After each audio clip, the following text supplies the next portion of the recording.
Operation Sindoor ಅನ್ನೋದೇ ಭಾರತದ ಶಕ್ತಿ ಸಾಮರ್ಥ್ಯ ಏನು ಅನ್ನೋದು ಇಡೀ ವಿಶ್ವಕ್ಕೆ ಗೊತ್ತಾಗಿದೆ. ಇಂತಹ ಸಂದರ್ಭದಲ್ಲಿ ಆಪರೇಷನ್ ಸಿಂಧೂರ್ನಲ್ಲಿ ಆತ್ಮನಿರ್ಭರ ಶಕ್ತಿ ಯಾವ ರೀತಿಯಾಗಿ ಕೆಲಸ ಮಾಡಿದೆ, ಭಾರತದ ಆತ್ಮನಿರ್ಭರ್ ಯಾವ ರೀತಿಯಾಗಿದೆ, ಸಾಮರ್ಥ್ಯ ಏನು, ಇವೆಲ್ಲವೂ ಕೂಡ ವಿಶ್ವಕ್ಕೆ ಗೊತ್ತಾಗಿದೆ. ಸ್ವದೇಶಿ ನಿರ್ಮಿತ ಬ್ರಹ್ಮಾಸ್ತ್ರಗಳನ್ನ ಭಾರತ ಬಳಸಿದ್ದು ಅದು ಯಾವ ರೀತಿಯಾಗಿ ಯಶಸ್ವಿಯಾಗಿದೆ ಅನ್ನೋದು ಕೇವಲ ಪಾಕಿಸ್ತಾನಕ್ಕೆ ಮಾತ್ರ ಅಲ್ಲ, ಇಡೀ ವಿಶ್ವಕ್ಕೆ ಗೊತ್ತಾಗಿದೆ. ಜಗತ್ತಿನ ಎದುರು ಆತ್ಮನಿರ್ಭರ ಭಾರತದ ಅನಾವರಣವಾಗಿದೆ. ಆಪರೇಷನ್ ಸಿಂಧೂರ್ನಲ್ಲಿ ಸ್ಕೈ ಸ್ಟ್ರೈಕರ್ ಡ್ರೋನ್ ಅನ್ನ ಬಳಕೆ ಮಾಡಲಾಗಿದೆ. ಈ ಸ್ಟ್ರೈಕರ್ ಆತ್ಮಾಹುತಿ ಡ್ರೋನ್ ಅನ್ನ ಭಾರತ ಬಳಸಿತ್ತಲ್ಲ, ಆ ಒಂದು ಸ್ಕೈ ಸ್ಟ್ರೈಕರ್ ಆತ್ಮಾಹುತಿ ಡ್ರೋನ್ ಯಾವ ರೀತಿಯಾಗಿ ಕೆಲಸ ಮಾಡಿದೆ, ಈಗಾಗಲೇ ಮೊನ್ನೆ ಯಾವೆಲ್ಲ ಬ್ರಹ್ಮಾಸ್ತ್ರಗಳನ್ನ ಭಾರತ ಬಳಕೆ ಮಾಡಿತ್ತು ಅನ್ನುವಂತಹ ಸಂದರ್ಭದಲ್ಲಿ ಆಕಾಶ ಆಗಿರ್ಬೋದು, S-400 ಆಗಿರ್ಬೋದು, ಅಥವಾ ಈ ಒಂದು ಸ್ಕೈ ಸ್ಟ್ರೈಕರ್ನ ವಿಚಾರವೂ ಕೂಡ ಬಂದಿತ್ತು. ಇದೀಗ ಆತ್ಮನಿರ್ಭರದ ಶಕ್ತಿ ಇಡೀ ವಿಶ್ವಕ್ಕೆ ಗೊತ್ತಾಗಿದೆ. ಬೆಂಗಳೂರಿನ ಆಲ್ಫಾ ಡಿಸೈನ್ ಕಂಪನಿಯಿಂದ ಈ ಡ್ರೋನ್ ಅನ್ನ ಅಭಿವೃದ್ಧಿಪಡಿಸಲಾಗಿದೆ.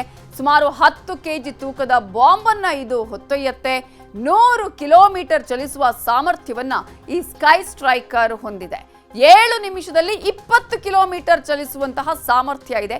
ಶಬ್ದ ಕಡಿಮೆ ಇದೆ, ಆದರೆ ನಿಗದಿತ ಗುರಿಯನ್ನ ಭೇದಿಸುವ ಸಾಮರ್ಥ್ಯ ಈ ಸ್ಕೈ ಸ್ಟ್ರೈಕರ್ ಡ್ರೋನ್ ಹೊಂದಿದೆ.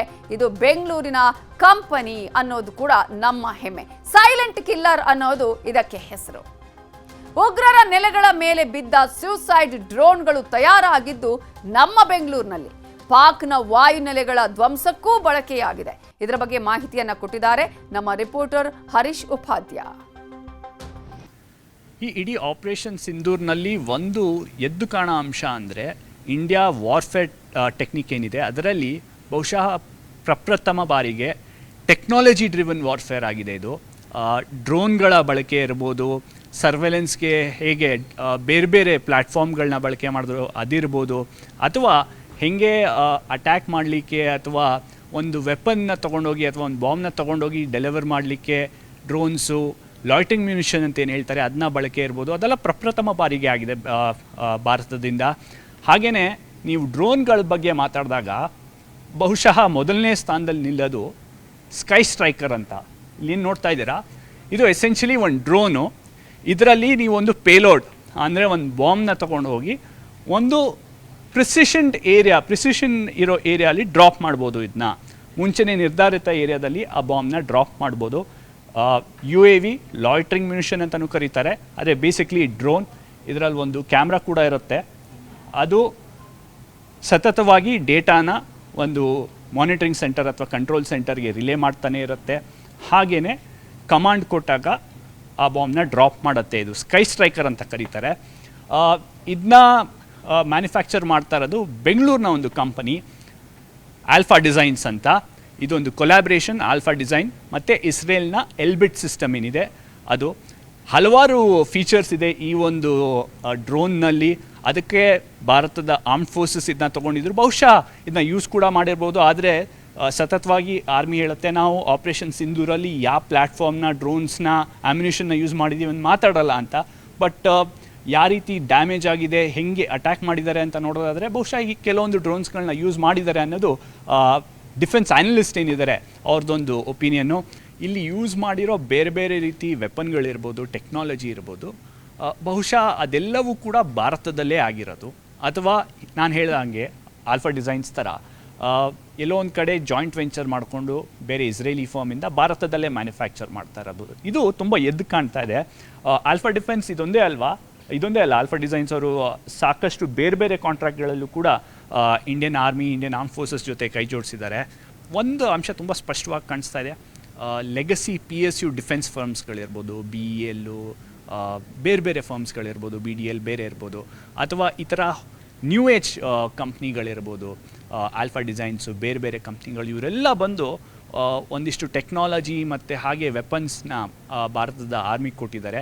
ಅದನ್ನ ತುಂಬ ಸೀಮ್ಲೆಸ್ ಆಗಿ ಇಂಟಿಗ್ರೇಟ್ ಮಾಡಿ ತುಂಬ ಎಫಿಷಿಯೆಂಟಾಗಿ ಯೂಸ್ ಮಾಡಿ ಬಹುಶಃ ಆಪರೇಷನ್ ಸಿಂಧೂರ್ನ ಎಲ್ಲೊಂದು ಕಡೆ ಸಕ್ಸಸ್ ಮಾಡಿಸಿದೆ Indian armed forces. Camera person Riyaz ಜೊತೆ ಹರೀಶ್ ಉಪಾಧ್ಯ, ನ್ಯೂಸ್ 18 ಕನ್ನಡ.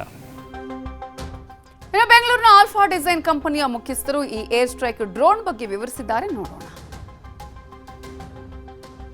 ಸರ್, ಇದು ಒಂದು ಏನಂದರೆ ಇದು ಕೆಳಗೆ ಹೋಗುತ್ತೆ. ಕೆಳಗೆ ಆಲ್ಟಿಟ್ಯೂಡ್ ಅಂದರೆ ಲೋವರ್ ಆಲ್ಟಿಟ್ಯೂಡ್ನಲ್ಲಿ ಫ್ಲೈ ಮಾಡುತ್ತೆ. ಅದರಿಂದ ಇದು ರಡಾರ್ಸಿಂದ ಡಿಟೆಕ್ಟ್ ಮಾಡೋದು ಕಷ್ಟ. ಸೊ ಇದೊಂಥರ ಸ್ಟೆಲ್ತ್ ಅಂತಲೇ ಹೇಳ್ಬೋದು. ಇನ್ನೊಂದು ಏನಂದರೆ ಬ್ಯಾಟ್ರಿ ಆಪ್ರೇಟೆಡ್, ಎಲೆಕ್ಟ್ರಿಕ್ ಮೋಟ್ರಿಂದ ಆಪ್ರೇಟ್ ಆಗಿರೋದ್ರಿಂದ ಅದರಿಂದ ಇದು ಸೌಂಡ್ ಕಮ್ಮಿ ಇರುತ್ತೆ. ಸೊ ಅದರಿಂದನೂ ಕಂಡುಹಿಡಿಯೋಕ್ಕಾಗಲ್ಲ. ಆಮೇಲೆ ಇದು ಇನ್ನೊಂದು ಏನು ಮಾಡುತ್ತೆ ಅಂದರೆ ಅದು ಅತಿ ವೇಗದಿಂದ ಹೋಗಿ ತುಂಬ ಸ್ಟೀಪ್ ಡೈವ್ ಆ್ಯಂಗಲಲ್ಲಿ ಡೈವ್ ಮಾಡುತ್ತೆ. ಅದರಿಂದ ಇದನ್ನು ಇಂಟರ್ಸೆಪ್ಟ್ ಮಾಡೋದು ಕಷ್ಟ ಕೊನೆಗೆ ಒಂದು ಸಾರಿ ಇದಾದರೆ. ಇನ್ನೊಂದು ವಿಶೇಷವಾದ ಒಂದು ಇದರದ್ದು ಫೀಚರ್ ಏನು ಅಂದರೆ, ಇದನ್ನು ನಮಗೆ ಅವರಿಗೆ ಯೂಸರ್ಗೆ ಇಷ್ಟ ಆಗಲಿಲ್ಲ, ಇಲ್ಲ ನಾನು ಅದನ್ನು ಲಾಂಚ್ ಮಾಡೋಕ್ಕೆ ಬೇಕಾಗಿಲ್ಲ ಅಂದರೆ ನಾನು ಅಟ್ಯಾಕ್ ಮಾಡೋದು ಬೇಡ, ವಾಪಸ್ ತೊಗೋಬೇಕು ಅಂದರೆ ಅವ್ರು ರಿಕವರ್ ಮಾಡ್ಕೋಬೋದು. ಅದೊಂದು ಅಡ್ವಾಂಟೇಜ್.